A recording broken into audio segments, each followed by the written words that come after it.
Solution लेकर पहुंचा हूं। आप इस वीडियो को देखने के बाद यह मिलान कर पाएंगे, आश्वस्त हो पाएंगे कि कौन से विद्यार्थी ने कितने प्रश्न सही किए और कितने मार्क्स यानी कितने अंक उसको आज के इस पेपर से मिलने वाले हैं। वीडियो को बिना स्किप किए आप पूरा देखेंगे तो आकलन कर पाएंगे। जो विद्यार्थी पहली बार मेरे इस YouTube चैनल पर आ रहे हैं वे प्लीज इस चैनल को सब्सक्राइब जरूर कर लें ताकि इस तरह के और वीडियोज आपको समय समय पर मिलते रहें। वीडियो को लाइक करना है, दोस्तों के साथ शेयर करना है और वीडियो कैसा लगा वो कमेंट बॉक्स में आखिर में टिप्पणी अवश्य करना। चलिए हल करते हैं। सबसे पहले था विद्यार्थियों वस्तुनिष्ठ प्रश्न, सही विकल्प चुनकर कोष्टक में लिखने वाला। इसमें प्रश्न पहला देखिए, उनकी लाई चिट्ठियां पेड़ पौधे पानी और पहाड़ बांचते हैं। उक्त पंक्ति में बांचते का अर्थ है, केवल आपको सारी पंक्ति में पूछा यही गया है। बांचते का अर्थ है बांचना यानी पढ़ना। सही राइट था आपका। सेकंड क्वेश्चन देखो, पुड्डू कोटई की महिलाओं को साइकिल चलाने से समय की बचत कैसे हुई। इसमें द राइट। कुछ विद्यार्थी ऐसे भी थे जिन्होंने बस का इंतजार नहीं करना पड़ता ये भी लिखा है, लेकिन ये केवल एक काम को दर्शाता है, एक ही सुविधा की ओर इशारा करता है, इसलिए आपका द विकल्प जो है वो ज्यादा सही था। वे सब काम जल्दी करने लगे। दीवानों की हस्ती कविता के अनुसार हस्ती शब्द का अर्थ है, ये आसान सा था। द हस्ती का अर्थ है अस्तित्व। चौथा, गोपी यशोदा से श्री कृष्ण की शिकायत क्यों कर रही थी। असही है, माखन चुराया था कृष्ण ने इसलिए वो शिकायत कर रही थी। आई प्रत्यय से युक्त शब्द है, ये तो बड़ा आसान था क्योंकि 3 ऐसे शब्द है जिसमें आई पीछे आया हुआ नहीं है, इसलिए कंफ्यूज होने की जरूरत थी नहीं। चढ़ाई। वधु शब्द का बहुवचन रूप है। छठा प्रश्न देखो, वधु का बहुवचन इसमें आपका स विकल्प सही है, वधुएं। कोई भी बड़ी मात्रा जो है वो प्लूरल बनाते समय छोटी हो जाती है, तो वधुएं। क्या निराश हुआ जाए, पाठ के अनुसार बुराई क्या है। इसमें भी स विकल्प सही था। आचरण के गलत पक्ष को उद्घाटित कर उसमें रस लेना। हम क्या करते हैं, किसी में बुराई दिखाई देती है तो फिर उसकी आलोचना करते हैं, उसको उस बुराई को लोगों के सामने बढ़ा चढ़ा कर पेश करते हैं, यानी उसमें रस लेते हैं यानी आनंद लेते हैं। वो नहीं करना चाहिए, वो बुराई है। 8वां देखो विद्यार्थियों, कबीर मन को किस बात में लगाने के लिए कहते हैं। कबीर मन को सुमिरन में यानी भक्ति करने में लगाने के लिए कहते हैं। इस तरह स्टूडेंट्स ये जो एक एक नंबर के प्रश्न थे और इनको आपने हल कर लिया है, यानी 8 प्रश्न थे और 8 नंबर आपको इनसे मिल गए हैं। आगे बढ़ो। अति लघु उत्तरात्मक प्रश्न, छोटे छोटे आंसर लिखने थे। लाख की चूड़ियां पाठ के लेखक को सारे गांव में बदलू हुई क्यों अच्छा लगता था। ये स्क्रीन पर आपके उत्तर है, मैं पढ़ लेता हूँ। क्योंकि वह उसे सुंदर लाख के बने हुए कंचे मतलब वो अंटे जो खेलते हैं ना, कांच की गोलियां, वो तो कंचे और खाने पीने की चीजें वो आम वगैरह काट के देता था ना, याद आया होगा आपको, इसलिए वो अच्छा लगता था बदलू। लाला जाऊलाल की पत्नी द्वारा अपने भाई से रुपए मांगने पर लाला जाऊलाल क्यों तिल मिलाए यानी गुस्सा क्यों आया। तो इसका आंसर था, उन्हें इस बात की शर्म आई, किसको, लाला जाऊलाल को, कि मेरे पास 250 रुपए नहीं होने के कारण मेरी पत्नी को अपने भाई से लेने पड़े। कबीर के अनुसार एक गाली उलटकर अनेक गाली कैसे हो जाती है। ये साधारण भाषा में मैं बता देता हूँ कि अपन किसी को एक गाली देंगे या दूसरा कोई अपने को दे रहा है, अपन वापस नहीं देंगे तो वो एक की एक रहेगी, और वापस अपन भी गाली देंगे तो एक उसने दी थी, 2 अपन ने दे दी तो मिलके 3 हो गई, फिर वापस वो और देगा तो 4 हो जाएगी, यूं करके बढ़ती जाएगी। ये कारण था इसका। तो गाली उलटकर अनेक गाली ऐसे होते हैं, हो जाती है। दीवानों की हस्ती कविता के अनुसार आजादी के दीवाने जगह जगह क्यों जा रहे थे। छोटा सा उत्तर है, प्रेम और भाईचारे का संदेश देने के लिए, पर उपसर्ग लगाकर। यहाँ थोड़ी सावधानी की जरूरत थी। कुछ विद्यार्थी ऐसे थे जिन्होंने प्रदेश लिख दिया है। इसमें बच्चों पर उपसर्ग नहीं है, प्र उपसर्ग हो गया। उपसर्ग तो है, देश के आगे उपसर्ग जुड़ा है, लेकिन प्र जोड़ा आपने, पर नहीं जोड़ा, इसलिए आपका सही उत्तर जो था परदेश परधर्म, यानी आपको पर जोड़कर, कोई जरूरी नहीं है परदेश और परधर्म ही लिखें, आपने दूसरे भले ही लिखे लेकिन लिखने ऐसे थे जो मैंने लिखा वैसे। विजय का समानार्थी जीत होता है। समानार्थी का मतलब पर्यायवाची। इसी प्रकार नीचे दिए गए शब्दों के दो दो समानार्थी लिखिए। घोड़ा, अश्व, तुरंग और कमल का जलज, पंकज, नीरज आदि आपने जो भी लिखे हैं। ओस की बूंद ने शहर में जाकर किस प्रकार अपने दुर्भाग्य को न्योता दे दिया। ओस की बूंद जो जंगल में घूम रही थी, प्रकृति में विचरण कर रही थी, वो शहर में जाकर क्यों नाराज हुई, उसका कारण देखो। ओस की बूंद को महसूस हुआ, को है यहाँ पे का छप गया मेरे से, को महसूस हुआ कि वह स्वतंत्र रूप से विचरण कर रही थी। कहाँ? प्रकृति में। लेकिन बाद में पेड़ पर वो जमी, फिर लेखक के हाथ के माध्यम से वह शहर में पहुंच गई, जो अच्छा नहीं लगा। 16वां देखो, 4 नंबर का प्रश्न है, लेकिन अभी भी आशा की ज्योत बुझी नहीं है, क्या निराश हुआ जाए? पाठ के आधार पर उक्त कथन के पक्ष में तर्क दीजिए। इसका आंसर कैसे ऐसे लिखना था बच्चों, आपकी स्क्रीन पर दिखाई दे रहा है आपको इसका उत्तर, कि उक्त कथन में कवि का आशावादी दृष्टिकोण है आशावादी। वह कहता है कि जब तूफान के बावजूद पक्षियों की चोंच में तिनका है, यानी वो आशावादी है, यानी उन्हें जीने की उम्मीद है, तो हमें भी जीवन रूपी आशा की ज्योत को बुझाना नहीं है, उम्मीद की किरण रखनी है हमें भी। सप्रसंग व्याख्या कीजिए, यहाँ ध्यान देने की जरूरत थी। सप्रसंग व्याख्या और व्याख्या में अंतर है। सप्रसंग व्याख्या में आपका कौन से चैप्टर से ये जो लाइनें ली गई है, उसके लेखक कौन है, ये भी आपको लिखना पड़ता है। तो आपको इस तरह उत्तर लिखना था जैसा आपकी स्क्रीन पे दिखाई दे रहा है, कि उपयुक्त पद्यांश हमारी पाठ्य पुस्तक हिंदी या बसंत जो भी आप लिख सकते थे के पाठ दीवानों की हस्ती से लिया गया है, जिसके लेखक भगवती चरण वर्मा है।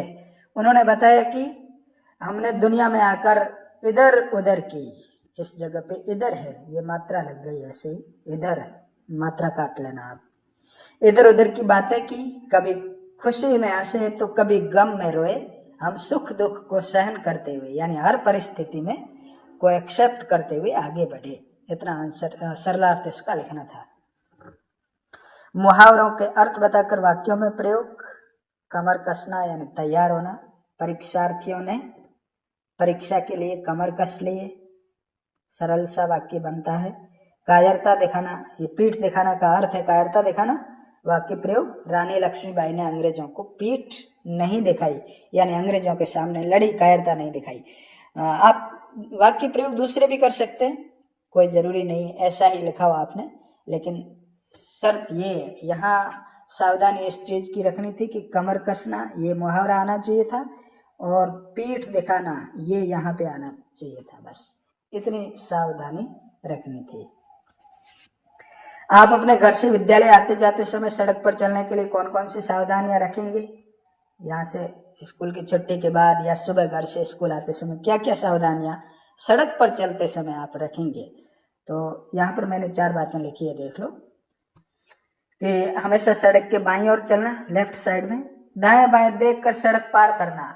मान लो सड़क पार करके आपको दूसरी ओर जाना है, तो दोनों तरफ देखना कि कहीं कोई साधन नहीं आ रहा, ये भी सावचेती है। यातायात चिन्हों का पालन करना, यानी सड़क के किनारे बहुत सारे सिंबल्स लगे हुए रहते हैं, उनको फॉलो करना है। और जेब्रा क्रॉसिंग पर ही सड़क पार करना है। ये तो बड़े शहरों की बात है, खैर अपने यहाँ गाँवों में नहीं है, लेकिन शहर में यदि हम सड़क पार कर रहे हैं तो जेब्रा क्रॉसिंग पे करना है। 20वां प्रश्न देखो, शरीर को स्वस्थ रखने के 4 उपाय बताइए। ये भी आसान था। नियमित व्यायाम करना, संतुलित भोजन करना, रात में अच्छी और पर्याप्त नींद लेना, और पर्याप्त मात्रा में पानी पीना, ये शरीर को स्वस्थ रखने के उपाय थे। 21वां सबसे सरल था, कविता में से कुछ शब्द दे रखे, उनके अनुसार आपको पूर्ति करनी थी कि नहीं यह सबसे कठिन समय नहीं। कठिन कहाँ से लाना है? ये इस जगह पे ऊपर दे रखा कठिन। अभी भी दबा है चिड़िया की, दबा कहाँ पर लिखा हुआ है? ये नंबर 1 पे लिखा हुआ है, इस तरह ऊपर से उठाने थे। चोंच में तिनका और वह उड़ने की तैयारी में है, अभी भी झड़ती हुई पत्ती, थामने को बैठा है हाथ। ये सारे ऊपर वाले शब्द आपको लिखने थे। फिर मिलान करने वाला देखो, निम्नलिखित शब्दों को उनके अर्थ से मिलान कीजिए। 6 नंबर का बड़ा आसान सा प्रश्न, और आपने यदि लाइन खींच के, मैं एक एक आध आपको बता देता हूँ। जैसे लफड़ा का मतलब होता है उलझन, यदि आपने ऐसे मिलाए क को 3 नंबर से मिलाया तो भी आपका सही है। यदि आपने लिखा है नीचे यूं क और उसके सामने 3, ये भी सही है। और जिस तरह मैंने आपको जो स्क्रीन पे पूरा दिखा रहा हूं मैं, अब ये देख लीजिए, इस तरह आपने यदि किया है तो भी सही है, ये आप देख लेना। फिर 23वां, निम्नलिखित गद्यांश को ध्यानपूर्वक पढ़कर दिए गए प्रश्नों के उत्तर देने।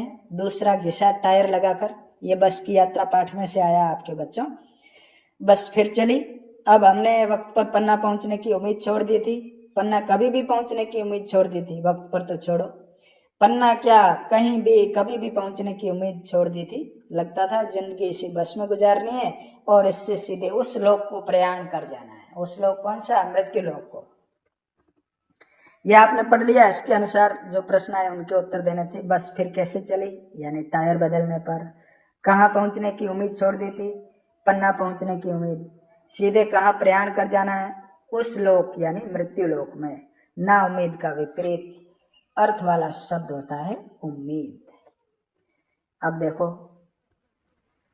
आप राउमावी रामपुर के छात्र दिव्यांश है। आपका नाम दिव्यांश है सारे छात्रों का, और की उच्च माध्यमिक विद्यालय रामपुर में आप पढ़ते हैं। आपको किसी अपने मित्र की शादी में या और किसी शादी में शामिल होना है, और इस संबंधी 3 दिवसीय अवकाश, उस शादी में भाग लेने के लिए आपको 3 दिन तक छुट्टी लेनी है। अपने प्रधानाचार्य को प्रार्थना पत्र लिखना था। ये आपकी स्क्रीन पर दिखाई दे रहा है, इस तरह आपको प्रार्थना पत्र लिखना था। इसको आप देख लेना अच्छी तरह से। सेवा में श्रीमान प्रधानाचार्य, राउमा विद्यालय रामपुर, 3 दिन के अवकाश हेतु विषय ये लिखना था। कुछ विद्यार्थियों ने विषय गलत लिखा होगा। मान्यवर जी, सविनय निवेदन है कि मेरे मित्र की शादी 25 मार्च को है। कोई भी तारीख आज के बाद की जो भी डालनी हो आपको डाल सकते थे, कोई जरूरी नहीं 25। और मैं उसमें भाग लेने के लिए जोधपुर जाऊंगा। जिस जगह पे शादी वो लिखना है, जोधपुर, बाड़मेर, जैसलमेर, जहाँ कहीं है। आपके अड़ोस पड़ोस के गांव में भी हो सकती है। इसलिए दिनांक 25 से 27 मार्च, 3 दिन का आपने बोला ना, इसलिए 2025 तक विद्यालय में उपस्थित होने में असमर्थ हूँ। अतः श्रीमान जी से निवेदन है कि मुझे उक्त 3 दिवस का अवकाश प्रदान करावे। धन्यवाद। तारीख लगानी आज लिख रहे हो अर्जी 24 को, 25 से आप छुट्टी पर है, और नीचे आज्ञाकारी दिव्यांश। अब अंतिम प्रश्न आखिरी 8 नंबर का है। निम्नलिखित विषयों में से किसी एक विषय पर निबंध लिखिए। विषय कौन कौन से थे बच्चों? मोबाइल के दुरुपयोग, मेरे प्रिय नेता, बसंत पंचमी और दीपावली। इन चारों में से किसी एक पर जो आपको अच्छे से आता था वो आपको लिखना था। मोस्टली बच्चों ने दीपावली पे लिखा, इसलिए मैंने आंसर में दीपावली डाला। देखो, लेकिन लिखने में थोड़ी कुछ अतिरिक्त सावधानियां बरतनी थी। जैसे बिंदु बनाकर लिखना। पहला बिंदु था जैसे प्रस्तावना, इसमें आप ऐसे लिख सकते थे कि हमारा देश त्योहारों का देश है, जहां हम आए दिन कई त्योहार मनाते हैं, जैसे होली, रक्षाबंधन, दिवाली, भाई दूज, जैसे 2-4 त्योहारों के नाम। इन्हीं में से एक खास त्योहार है दीपावली। मनाने का उद्देश्य, त्योहार आपसी सौहार्द और भाईचारे को बढ़ाने के लिए मनाए जाते हैं। एक दूसरे से आपसी मेल जोल बढ़ता है। मनाने का कारण, क्यों मनाते हैं त्योहार, मतलब दीपावली क्यों मनाते हैं, त्योहार नहीं। यहाँ पे आप दीपावली पे लिख रहे हो तो दीपावली मनाने का कारण लिखना था। कहा जाता है कि भगवान श्री रामचंद्र जी 14 वर्ष का वनवास पूर्ण कर पुनः अयोध्या लौटे थे। इस खुशी में लोगों ने त्योहार मनाया। इस जगह पे एक और लाइन डालनी थी आपको। यह त्योहार कार्तिक कृष्ण अमावस्या को प्रतिवर्ष मनाया जाता। वो मैंने नीचे लिखी, यहाँ पर छूट गई थी मेरे से। मनाने का तरीका, यानी कैसे मनाते हैं। लोग इस दिन घरों को सजाते हैं, रंग रोगन करते हैं, तरह तरह के मिष्ठान बनाते हैं, एक दूसरे के घर जाकर बधाइयाँ देते हैं। बच्चे व जवान पटाखे व फुलझड़ियाँ जलाते हैं, नए वस्त्र पहनते हैं, आदि आदि तैयारियां जो आप करते हैं वो सारी डालनी थी। हानियां, यानी नुकसान क्या होता है जब ये त्योहार मनाते हैं, तो यहाँ पे आपको लिखना था। हर गतिविधि के कुछ नकारात्मक पहलू भी होते हैं, जैसे पटाखों से ध्वनि व वायु प्रदूषण होता है। धुआं निकलता है ना पटाखों में से, उससे, और जोर जोर से आवाज वाले आजकल आते हैं पटाखे, उससे ध्वनि प्रदूषण होता है। कई बार बड़ी दुर्घटनाएं भी घट जाती है, बच्चों के हाथ मुंह भी जल जाते हैं। फैक्ट्रियों में दुर्घटनाएं होती है जिससे मानवीय हानि हो जाती है। उपसंहार लास्ट में लिखना था। त्योहारों को हमें आपसी वैर भाव को भुलाकर प्रेम व सौहार्द से मनाना चाहिए। यह त्योहार कार्तिक माह की अमावस्या को, ये लाइन तो खैर ऊपर डालनी थी, उपसंहार में मनाना चाहिए, यहाँ तक आपको लिखना था। ये ऊपर वाली लाइन में जो भूल गया था वो नीचे मैंने लिखी है, आपने ऊपर लिखी होगी डेफिनेटली। तो ये था बच्चों कक्षा 8 22 मार्च 2025 को जो हिंदी विषय का पेपर हुआ उसका सॉल्यूशन। मेरा वीडियो कैसा लगा कमेंट बॉक्स में टिप्पणी करके जरूर बताना, और किसको कितने मार्क्स आ रहे हैं अनुमान आपने लगा लिया होगा वो भी मुझे अवगत करवाना। और चैनल को सब्सक्राइब नहीं किया तो प्लीज़ कर लेना, ताकि आपको अगले जो पेपर है वो पहले पेपर मिलेंगे, उसके बाद उसकी आंसर की भी मिलेगी एग्जाम के बाद। इन तमाम चीज़ों के लिए सब्सक्रिप्शन जरूरी है, इसलिए सब्सक्राइब कर लेना, दोस्तों के साथ शेयर करना। धन्यवाद।